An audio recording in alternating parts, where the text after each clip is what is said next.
Welcome to the world's #1 fitness business podcast for health club owners, gym managers, and fitness entrepreneurs. As always, this will be a great show as we have another expert to help your fitness business and your career. We'd like to thank our premier sponsor, Active Management, for supporting us, and we highly recommend becoming a member of Active Management to strengthen your business in 2016. There are loads of resources members receive, so join the Active Tribe today at www.activemgmt.com.au. Now that's enough from me. Let's welcome the show's amazing host, Chantal. What's on this week's show? Hi Harper, and welcome everyone to another week of the Fitness Business Podcast. I hope you are all very well. Here in Australia, we're at the end of an incredible month of May. Definitely the hottest May that we've had in a very long time, which is a great thing if you're an outdoor personal trainer. I hope that whatever you are doing around the world, that you've enjoyed a great month and that your fitness business is getting stronger as the year goes on. Now, talking about strengthening our business, let me tell you about this week's show. I know that those of you who are group fitness instructors in particular will know this name very, very well. Petra Kolber is the creator of Moving to Happiness. She's a speaker, a fitness expert, and a happiness coach who has presented at over 300 conventions in 30 countries. She has an infectious energy, and I know that you will leave today's show feeling happy, positive, and ready to tackle anything that comes your way. Now, before we get into this week's show, don't forget that I'll be announcing the winner of this month's prize at the end of the show. And one lucky member will receive the monster edition of Powerful Insights from Industry Experts, which is valued at $180 from our friends at Active Management. So stay tuned right to the very end to hear if you won. First, this week's sponsor shout out goes to Rex Roundtables. To find out information about how you can become a member, check out rexroundtables.com. This month, we have an awesome prize for people who subscribe to the show notes at www.fitnessbusinesspodcast.com or engage with the Fitness Business Podcast on Facebook, Twitter, Instagram, or even emailing us. Do it and you may be this month's winner. Now it's time for this week's guest. Yes, it is. Tribe. This week I chatted to Petra Kolber, the creator of Moving to Happiness. During our catch-up, we spoke about the role that positive psychology plays in the business of fitness, the principles of goal setting, and how we can use those principles with our team and with our members. We talked about how positive psychology has the potential to become a new profit center in your fitness business. Also about how you can ignite happiness within your workplace. And Petra leaves us with 3 tips to implement into our businesses. Tribe, I hope you enjoy your drive, your train ride, your workout, or anything it is that you do whilst listening to the podcast. Let's dive into my chat with Petra Kolber.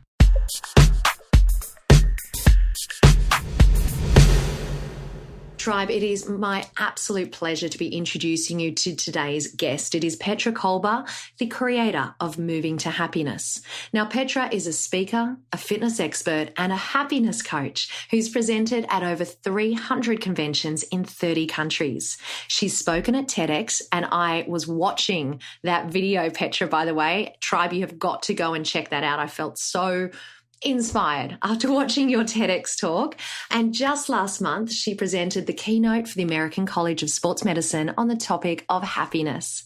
Petra has consulted for companies such as Reebok, Gatorade, California Walnuts, Health Magazine, and Adidas. As a 2-time cancer survivor, Petra's mission is to inspire you to exercise your gratitude daily, strengthen your courage muscle, stretch your dreams, jump for joy, and move into a life of happiness. Welcome to the show, Petra. Thank you so much. It's my privilege to be here. Now, let me ask you this. Are you ready to Fitspire our global FBP tribe of fitness business owners and managers? Yes. And are you ready to overload them with your pearls of wisdom, your strategies for success, and some really hot tips to make them better leaders and business people? I will do my absolute best to deliver. Love that. Thank you so much, Petra. Now, look, your bio is amazing. I just gave everyone a short snippet of it. You have had years of success and you inspire millions of people to move into a life of happiness. Do you think you can share with us maybe a roadblock that you've had on your road to success? Yeah, I've had several, from cancer to a devastating breakup, last year. But I think the big thing that might help the listeners is John Acuff said one time, don't compare your beginning to someone else's middle. And what we often do, as business owners or even as solopreneurs trying to restart our own fitness business, we really compare our backstory to everyone else's highlight reel. Mm-hmm.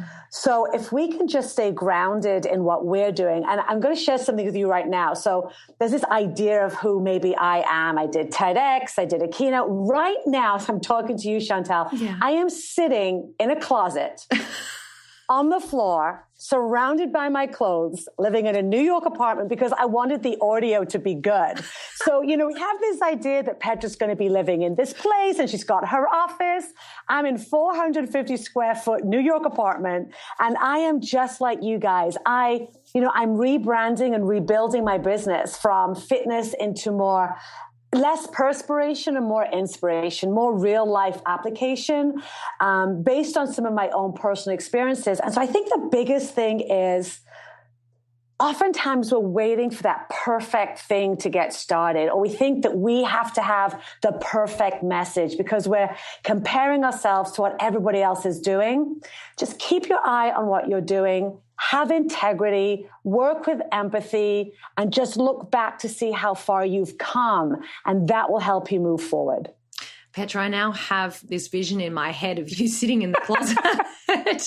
I will send a picture so you can put it in the show notes. Please do. And I have to say, Petra, one of the things you said there was don't compare your backstory to someone else's highlight reel. What a brilliant thing to think about, because I bet so many of us do that every single day. Yes, that was actually not my quote. It was an amazing pastor called Steve Furtick. Yeah. And every time I say it, oh man, it hits home with everyone that hears it. Look, let's get into the questions, because otherwise we could talk all day about this stuff. Okay. Tell us, what role does positive psychology play in the business of fitness? I think for me it is shifting that idea of we're always trying to fix things in the industry. We kind of bring somebody in. If we just even talk about the body, we're looking to strengthen the muscles, stretch the muscles, strengthen the body. We often ask questions that direct our clients' focus to everything that's not working. So positive psychology shifts that focus to everything that is working.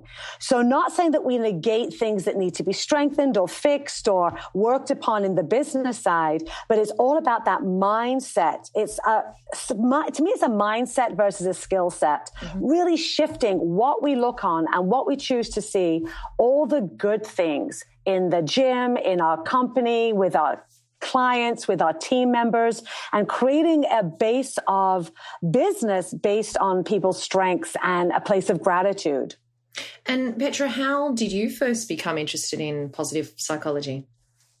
It's interesting, Chantal. I've been so blessed to have a career for, about 20 plus years being on the circuit and loving every second minute and so grateful for every minute. But the last couple of years I was presenting, I stepped off stage thinking that something was missing, and I couldn't quite put my finger on it. Somehow positive psychology came across my desktop, and I went, you know what? I think this could be the missing link, but I wasn't sure.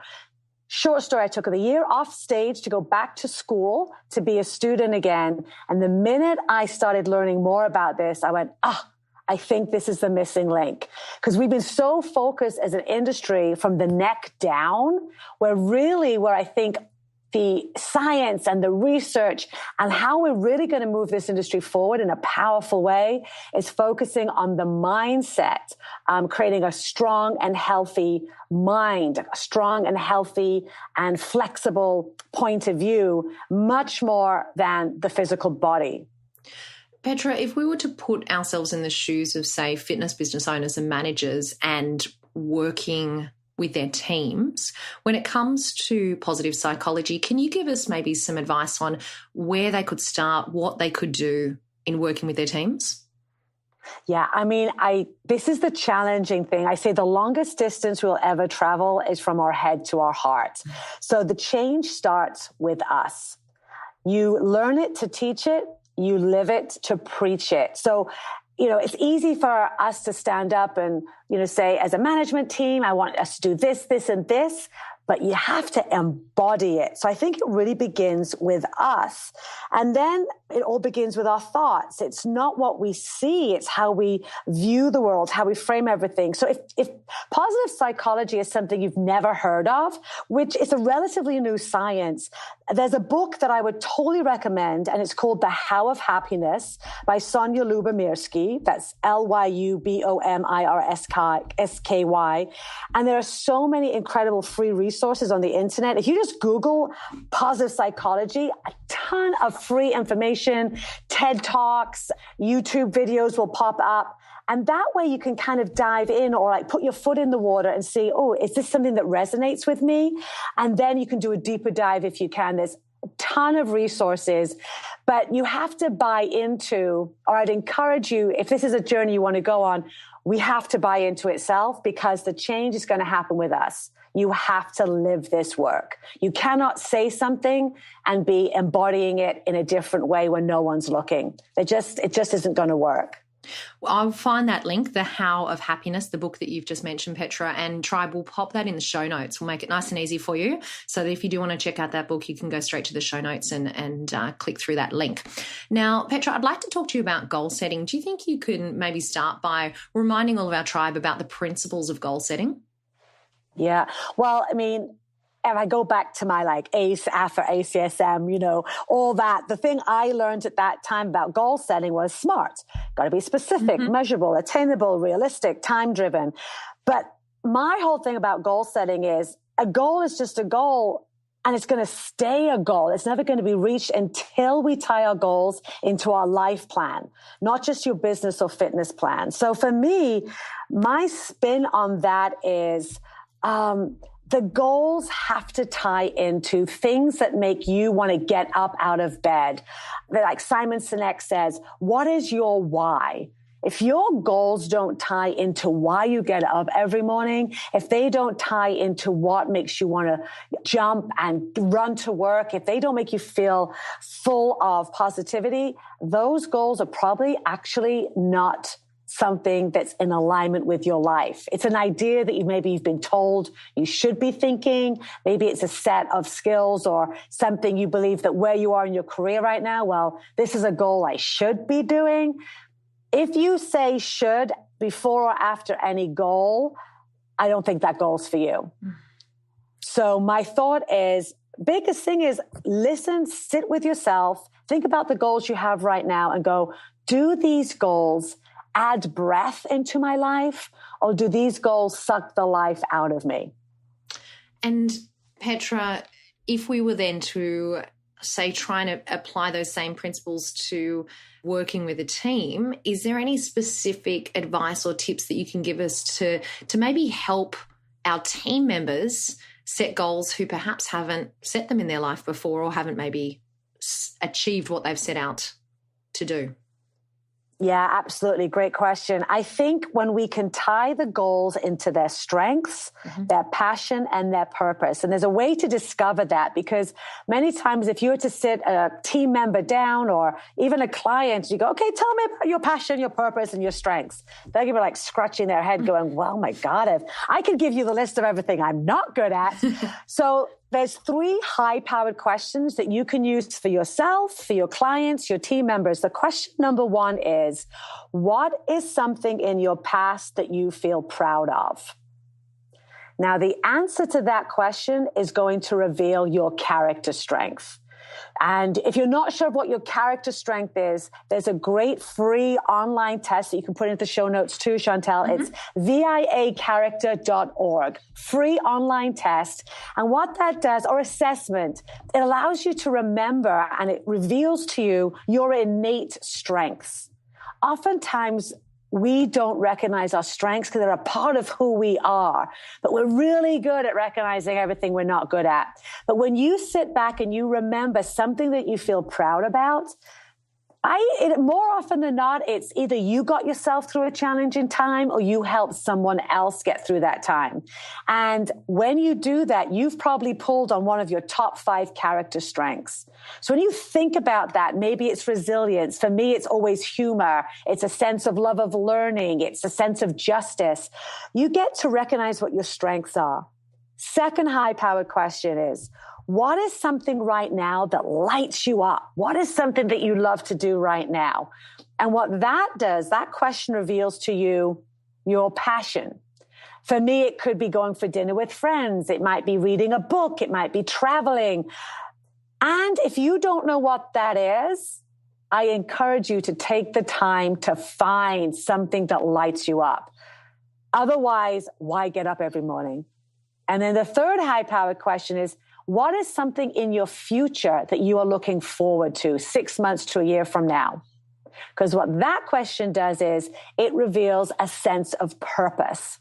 Again, that's what drives you forward in life? What is important to you? Maybe it's being around to play with your grandkids. Maybe it's going for a trip to Greece somewhere with your girlfriends. Maybe it's going for a job interview. And then when you can set your goals that pull on the strengths from your past, draw on your passions of the present, and move you into a future of meaning and purpose, those are goals that you're going to want to stick to because they're moving your life forward, not just your business forward, not just changing your body. It's life goals versus fitness goals. I love those questions, Petra. And I think today one of my jobs is to jump onto that website, the viacharacter.org. Yes, I'm correct. To go and check that out. And again, we will pop that in the show notes. So thank you. So as a manager, once we have posed those questions, we're working with our team on setting those goals. Are there any other tips that you can give us on how we can actually help them then carry those out and achieve those goals? Yeah. I mean, again, I would just check in. Once they have those goals, let's presume that they're in alignment with their current life situation. Because oftentimes we set goals, and I think oftentimes, especially in this industry, we're so A-plus, A-type personalities many times. We're really passionate about what we do, but we don't often leave room for that life. And sometimes life just gets in the way. So being a manager that really makes room for your employees' life to be a part of what's going on and really listen actively. Oftentimes, I think we are so enthusiastic about being team leaders that we ask the question, and before the person we're even trying to help has answered, we already have the answer in our mind. I know I'm terrible at this. I will ask someone, how can I help you? And before they've even answered me, I'm like, oh, I know we've got this plan and that plan and da-da-da-da. And I used to think I was an enthusiastic listener. In fact, I'm an impatient listener. And what it does is it's filling in the blanks for that person. So I think that one of the greatest skill sets we can acquire and strengthen and develop is active listening. Waiting for the full sentence to be completed, waiting for our business partner or our employee or whoever it is that we're working on to finish and pause. And if we can hold that space for them, because we're so busy trying to fix and be and do and help, but if we can just hold a space where whoever it is we're talking to can just be and reflect, and then we just honor that alone to me is a unique gift that you will be offering to the people around you.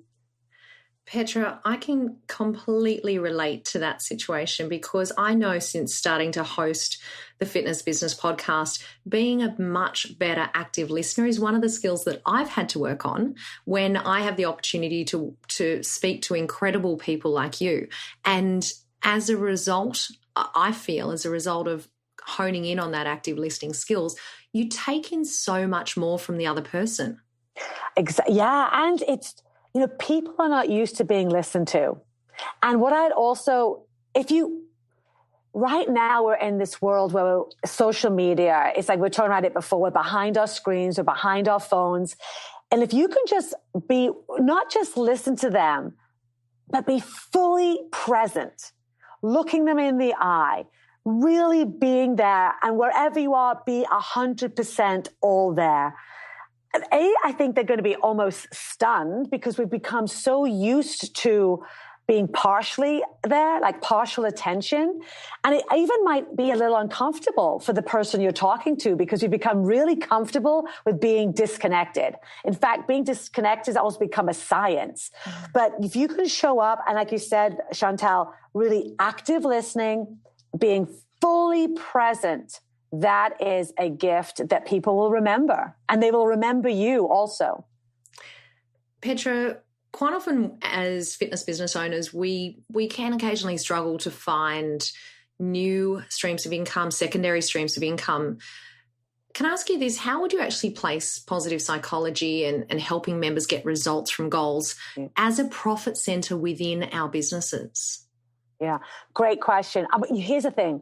I'm going to give some thoughts, but what is so amazing about this world, I'm kind of like that contradicting what I just said. because of technology, you can create whatever you want with this information. Well, the starting place is you could do a coaching business around this. Again, really recognizing your barriers, your boundaries, what your skill set is. There are coaching certifications out there. And I think Australia actually, you are actually in the forefront of positive psychology. There's some great coaching places out there. So make sure you really know that. But even if coaching's not for you, I created Moving to Happiness. Look, they're like, I created something that didn't exist before. There was nothing, as far as I knew, that really took movement and applied the positive psychology to moving the body. And listen, I was sitting in the white powder for a good 6 months. And I'm sure many of your listeners will know Jay Balanik, who was, a legend in our industry and now is working with Apple. And I called him up going, am I crazy? I'm looking for footprints. I don't know what's out there. And he goes, that's because you're in the white powder. You're creating the footprint. So I would say, don't be limited by what's already been done. Mm-hmm. Go back to those 3 questions. Go, how can I take my passion and maybe even create something new? Create a new way of moving, a new way of conversing, a new way of training, a new methodology that doesn't involve new equipment. It involves a new way of showing up. And I think, Chantal, to me, you might even just explode your current business. You might find, if you're thinking that you don't have enough clients or participants or whatever it is, I believe if you show up in this way on the gym floor, people are going to notice you. And it's not the workout. I'm now a gym member. I'm not teaching on a current basis right now because I'm working on my speaking skills. I'm writing a book. So I'm now a member, and I look around, not in judgment, but just in observation. And I notice the few trainers who, they know it. They know all the latest research, all the greatest workouts, but they're not present. They're not listening actively. So if you can just take this work, take the gratitude, looking at your clients in the eye, I think you could even expand your current business, because if you can show up and be fully present and show up with compassion and empathy, people are going to notice you. And it's not by being louder. It's about being present, quiet, not doing the work to get a reward, doing the work because you get to do it versus you have to do it. But then in terms of building a secondary business, the sky's the limit. Look at other people, how they are inspiring you. And I often say, sometimes look outside of the industry that you're in and get new ideas there. And then combine those ideas with the knowledge that you have and then the passion, and you can create whatever you want. That is wonderful advice, Petra. And I think we in the fitness industry are so well placed to explore this concept of a secondary income stream for our businesses in the realm of positive psychology. So thank you for sharing those tips and advice with us. I want to talk to you about happiness. What a beautiful word that is. How do you define happiness? Well, in terms of positive psychology, because I always say happiness is different for everybody. And the thing I do know for sure is happiness is not steady state training. It's interval training for life. And when you move from a happier mindset, it allows you to enjoy those sweet moments without waiting for the shoe to drop. And then in those, the challenges, those effort intervals of life, it allows you to know that this too shall pass. But in terms of positive psychology, they've actually moved into the word flourishing, and happiness is a piece of that. But to be completely honest, when I was building this business, I'd already trademarked the name Moving to Happiness, and moving to flourishing just didn't have the same ring to it. But if we're looking at really what does positive psychology and happiness embody, Martin Seligman, who is basically the father of positive psychology, which basically only means flipping the switch to looking at what is working in your life versus looking at everything that's not working in your life. And he builds it on a 5-piece pillar. The first one's being P, engaging positive emotions. 2 is engagement with others, being engaged in your life. R is relationships, a positive relationship with yourself and those around you. M is meaning and purpose, waking up with that why. And A is accomplishment. So it's the acronym PERMA, positive emotion, engagement, positive relationships, meaning and purpose, and accomplishments. And all of those 5 pillars help build a life of happiness. How about when we translate that into our workplace? How can we really ignite that happiness within our workplace? I love that. I love that word, ignite. Something I heard recently, and it's, I don't remember where I heard it, is like, they say if you're not on speaking terms with gratitude, you will never learn the language of happiness. So for me, igniting happiness is a culture shift. It's learning to create a work environment, basically rooted, if you're going to start somewhere, rooted in gratitude. Doing work and creating an environment where we all have really challenging days. We're in a service business, and there's going to be those clients that we just love. There's those members that are wonderful. And those are not the ones we tend to hear from. But if we can keep coming back to this place of gratitude and flip that switch of moving from like, oh my God, I got to get up today at 6 o'clock in the morning versus, I get to get up today at 6 a.m. and finding awe and wonder in the ordinary. I think we're often searching for what is right in front of us. And if we can just remember and create a culture shift where we are that team, we are that group of people that when people meet us, we find the extraordinary in the ordinary.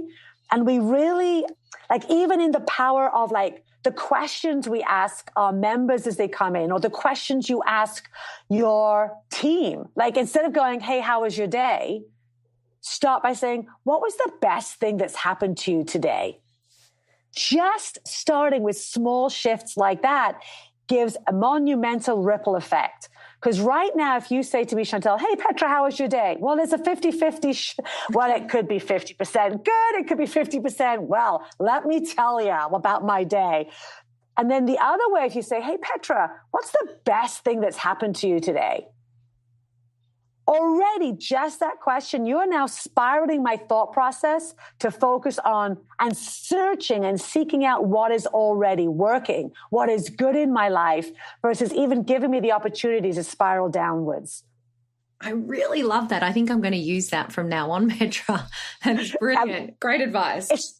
It's just like fitness choreography. We just kind of reuse it and repurpose it. Yeah. So it's all out. It's just for us all to share. Do you think, having to think about what you've just shared with us, and we've explored setting goals and we've explored the idea around happiness, do you think that those two things, so do you think that success or achieving those goals is linked to happiness, or happiness is linked to success? It's really, there's so much phenomenal, great new research coming out right now that actually is kind of proving that happiness leads to success, not the other way around. Mm-hmm. Now, this is, you'll find this work in the book, The How of Happiness. But oftentimes the things that we think are going to make us super happy, success being one of them, money, our status, our job, in terms of the happiness pie, there's shown, and again, these are own, we're not statistics, but in general, they're saying that only contributes to like 10% of our happiness. Because it's like the hedonic effect. The more you get, the more you want. The more you get, the more you want. So you're chasing success to think that you're going to be happy. It's like you get that promotion. Oh my gosh, you get that little burst of happiness. But then like 2 weeks later, you're eyeing someone else. Like, oh, well, they got a bigger promotion than me. That compare and contrast. Whereas if you can be rooted in happier people are more likable. They are more resilient. They have more energy. They're more creative. They're easier to work with. They tend to be promoted. So what we're seeing now, I say like we as though I did the research, but what the research is showing is that happier people are actually more successful. Wow. That's phenomenal. Petra, I've got one more kind of big question to ask you before we finish off. And as you're sitting there in your closet, and the sound is excellent, by the way, I must tell you. The acoustics in your closet are excellent. Petra, you've been very honest with us in regards to sharing, roadblocks and hurdles along the way. You've explained to us about happiness and about goal setting. What's one thing that you might tell your younger self? Say if you were starting in this business at the very beginning, what's one thing that you wish that you'd known? That it doesn't need to be perfect to make a difference. I think so many of us are thinking, we set ourselves up for this idea that because we are in this business of fitness, whether it's a trainer, a coach, a manager, we have to be perfect, both physically, mentally, emotionally, spiritually. And life doesn't work that way. And for 7 years, I lived with this fear that I would be found out. I felt like an imposter because I thought people expected me to be perfect. And I had an amazing career and I had much joy, but that would have been elevated and ramped up if I just learned to be a little easier on myself and realized that I was expecting myself to be perfect, but you can't connect through perfection. And there's going to be no perfect time to start. The perfect time is now. And the thing I honestly believe, the world needs your imperfect voice versus your perfect silence. I absolutely love that. Thank you. One last thing. And what I would love you to do, Petra, is already you've shared so much wonderful advice with us. You've given us lots of words of wisdom. Can you perhaps leave us today with your very best Fitbispiration and give us your top 3 tips, business tips for the FBP tribe that they can go and do, they can set out today, regardless of the size of their business or their role within the industry? What are 3 great tips you can give us that they can strengthen their business? Yeah. One would be live the change you want to see in the world, like really show up fully, whether it's on a podcast, whether it's on a meeting, whether it's on a presentation. You step into that room, bringing everything that you want to get from that meeting. You bring it into the meeting. You live the change. Number 2, focus on being a benefit seeker versus a fault finder. Always look for the good, seek the good, help others find the good in themselves. And 3, be here now. Wherever you are, be all there. Be fully present, be 100% engaged. And that takes energy and passion and vitality, but it is so worth it and people will notice it. Petra, they are wonderful words of advice. So I want to thank you so much for coming on to the show today. It's been such a pleasure through my eyes, having sort of seen you over the years from an instructor perspective, seeing your profile pop up and every time I go and buy new music and then getting to know you and seeing you present on the clips that you've got online. I personally feel incredibly inspired, and I really want to just encourage our tribe to jump online, have a look at Petra's website. I will include the links on today's show notes. I definitely encourage you to watch Petra's TED Talk. I promise you it's only 10 minutes, isn't it? It's quite a short little snippet, but it is well worth you watching. And I promise you'll walk away feeling as inspired as I have. So Petra, thank you very much for sharing your wisdom, for sharing your experience, and for spending time with us today on the show. Thank you so much for having me. It's been my absolute pleasure. The Fitness Business Podcast is very appreciative of our podcast partners. Here's a quick word from one of our partners. As you know, one of our goals at the Fitness Business Podcast is to help you grow your business. So I love it when I can tell you about solutions to help you do just that. One of our podcast sponsors is Tribe Team Training, and I'll tell you exactly why you need to remember that name. Let me start by asking you 3 questions. Is your club struggling to grow your membership numbers because of more and more competition? Is your club under pressure to reduce membership fees for your existing members? Do you lose members who go to niche small group programs like CrossFit, boot camps, and boxing, where they often pay double what they're paying with you? Well, the good news is that some clubs have found a new way to grow their club's revenue and profit without having to sell extra memberships. They're doing this by implementing a highly profitable small group training system called Tribe Team Training. In fact, one regional club with only 600 members takes over $200,000 per year on top of their membership fees from their Tribe Team Training program. So, what's it all about? Well, Tribe Team Training is a complete small group training business system that helps clubs make more money without having to sell more memberships. Whether you're currently running small group training or not, it is worth taking the time to see what Tribe Team Training can add to your business. In fact, some clubs have grown to over 30, 40, and 50 sessions per week, with members paying $10 to $15 extra per session. Most clubs have underutilized space or time that can be generating extra cash for the club, extra work for the trainers and the Group X instructors, plus delivering outstanding results for members. The Tribe programs work on large exercise floors and in small functional training spaces with as little as 60 square meters. You may have already have functional training equipment, but without the consistent delivery of fresh programs, it's difficult to take maximum advantage of it.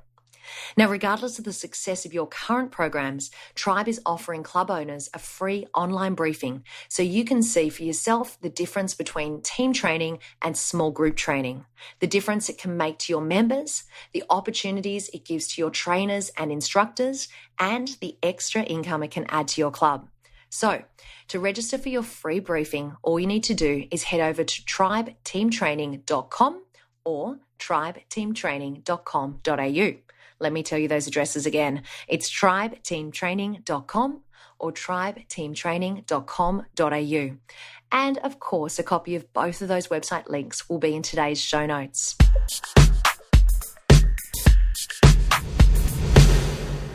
Tribe, as you know, we love to keep you up to date with all the latest and greatest things that are happening within the industry. So it's my absolute pleasure today to introduce you to Cameron Prosser, the Director of Freestyle Health. Welcome to the show, Cameron. Thanks, Chantal. So Cameron, tell us about the study tour. Yeah, so the study tour is a new concept in our industry. We've got the great advantage of having podcasts like yours, the URSA and the FILEX conferences around the world where we sit and get to discuss with a lot of really leading people in our industry. However, we saw a lack of ability to get into some of these clubs and actually meet with the owners in their studios or in their gyms. So basically what I've done with Freestyle Health and my business partner David Flanagan is we've arranged access into some of this year's Best USA clubs where you can actually get into them and speak with some of the owners and see how they're operating. Do you reckon you can give us a little bit of a sneak peek of what people might expect on the tour itinerary? Certainly. So the tour runs for 5 days. It'll be a week in total, depending on where you fly from internationally. But we'll be getting into some of the clubs that basically the US have put in their top 10 for revenue. So we'll be meeting people like Thomas Plummer, Michael Keeler, Bob Hansen, Rick Mayo, Frank Nash, John Mumford, who's from Barry's Boot Camp. So there's really some top names in our industry that we're getting to meet, listen to, and really interact and understand what makes their clubs or their businesses so successful in the industry. What a sensational lineup. That sounds brilliant. So who would you recommend is the ideal person to attend the tour? Yeah, look, we've kept it quite open and we're trying to make it quite flexible between the different style of clubs we go to. So we haven't just focused on the studios or the big big box gyms or the franchise gyms. We've really made it quite diverse. So we're really looking for anyone that's struggling to increase revenue in their fitness businesses due to the increased competition we see globally. Any fitness business losing clients to niche studios or to programs where clients are paying more for those studios. Any executives or directors involved in deciding strategy or the next big thing in their franchise or business strategy. Professionals seeking to build their careers in the fitness industry, or any investors or personal trainers planning to open their own businesses. Okay, so Cameron, if people want to check out more information or find out how to book, what do they need to do? Yeah, well, certainly just jump on our website. It's www.freestylehealth.net. Jump on, have a look around. We've got an opt-in there at the start that will give you access to the draw to win 5 hours with Thomas Plummer over a Skype call. So it doesn't matter where you are in the world. He'll give you 5 hours worth of tuition. Once you move through that, you'll see our ticketing system. Jump on there. We've made it easier for anybody to book from different countries with different currencies. So go through that system, put your details in, and one of us will contact you to confirm bookings. If you have any questions or want some more information, don't hesitate to shoot us a line at the inquiries at freestylehealth.com.au. Cameron, this sounds like a great opportunity for fitness business owners. So what we'll do is we'll pop all of the contact details into this week's show notes as well. So you can get in touch with Cameron if you want more information. Cameron, thank you so much for joining us today and telling us about your 2016 USA study tour. Thank you very much, Chantel. I hope we have a really fun tour and we can make this an annual occurrence for everyone to get along. Sounds great. Looking forward to hearing how it goes. Thanks a lot. It's time for the Fitness Business Podcast Wrap. Here are my top takeaways from this week's show. Petra said positive psychology shifts our focus to everything that is working in our life. Don't wait for perfection. Have integrity, work with empathy, and look back to see how far you've come, and that will help you move forward. Make sure your goals align with your why and tie your goals into your strength, your passion, and your purpose. Don't be limited by what's already been done. Consider how you can take your passion to create something new. It's now time to announce the winner of this month's prize. It is a monster edition of powerful insights from industry experts valued at $180. Can I have a drum roll, please, Harper? The winner is Mart Kura from Anytime Fitness in Asia. Congratulations, Mart. We will be in touch with you to send out your prize. And a big thank you to Active Management for this month's prize.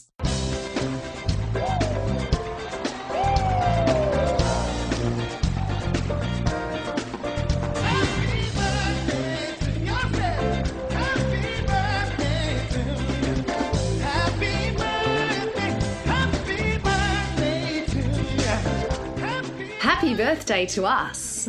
Okay, so it's not right now, but just around the corner in June is our birthday month. We are celebrating 1 year of the Fitness Business Podcast. And to celebrate, we are bringing back the 4 most downloaded guests from the last 12 months. We've got Michelle Seeger, who first appeared in show 33, Tim Keatley, who've appeared in show 25, Casey Conrad from show 31, and Bill McBride from show 6. And to give you a little taste of things to come, I started by asking Michelle Seeger to answer our quick-fire 5 questions. First things first, I want to say a very warm welcome back to Michelle Seeger. Welcome back to the show, Michelle.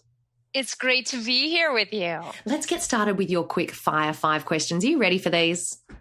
I hope so. Number 1, why do you do what you do? Wow. I do what I do because I discovered it was my purpose accidentally. I didn't intend to, but here I am. We might have to talk about that a little bit more later, the accidental discovery. And tell us, what's the best advice that you've ever received? Wow. The best advice I have ever received. Oh, my goodness. Exposure, exposure, exposure. Relationships are everything, and everything changes. Tell us, what's a personal habit that helps you become better at what you do? getting a good night's sleep every night. That's so funny that you say that. I've had a few of our guests say the same thing. There you go. I think sleep is completely underappreciated by most people. Yeah, interesting. Michelle, what's one book that you'd recommend and why? You know, I've read a lot of good books recently, but a book that has really stuck with me as being very valuable for everyone to read is called Getting to Yes with Yourself and Other Worthy Opponents. And it's written by William Ury, I think he pronounces his name, and he is the Harvard expert on negotiation. And what he does is say, you know, after all these years of helping other people, global companies, you know, global crises, figure out how to negotiate and solve problems, I realized that I could apply these same principles in my own life. So I thought it was just an absolutely must read. Oh, great. We'll have to get the link for that one from you, Michelle. And tell us, why should our tribe come back next week and listen to your main interview?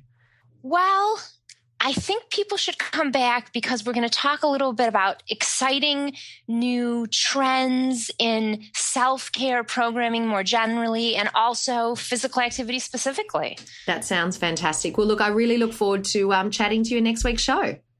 Me too. Thanks a lot. Thanks, Michelle. So I hope you are just as excited about June as I am, because it is going to be huge. Not only do we have those amazing guests that I mentioned earlier coming back for a visit, we've also got a very special birthday present for all of our tribe members. So make sure you tune in during the month of June to find out more.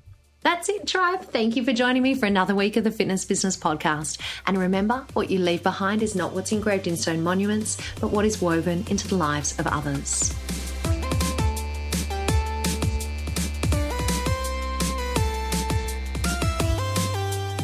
Great show this week that you should be suffering DOMs, delayed onset mind soreness, as you are overloaded, and that's when your mind is strengthened. You and your business have been strengthened thanks to the amazing support of our premier sponsor, Active Management. Check out www.activemgmt.com.au only if you want to strengthen your business and your leadership.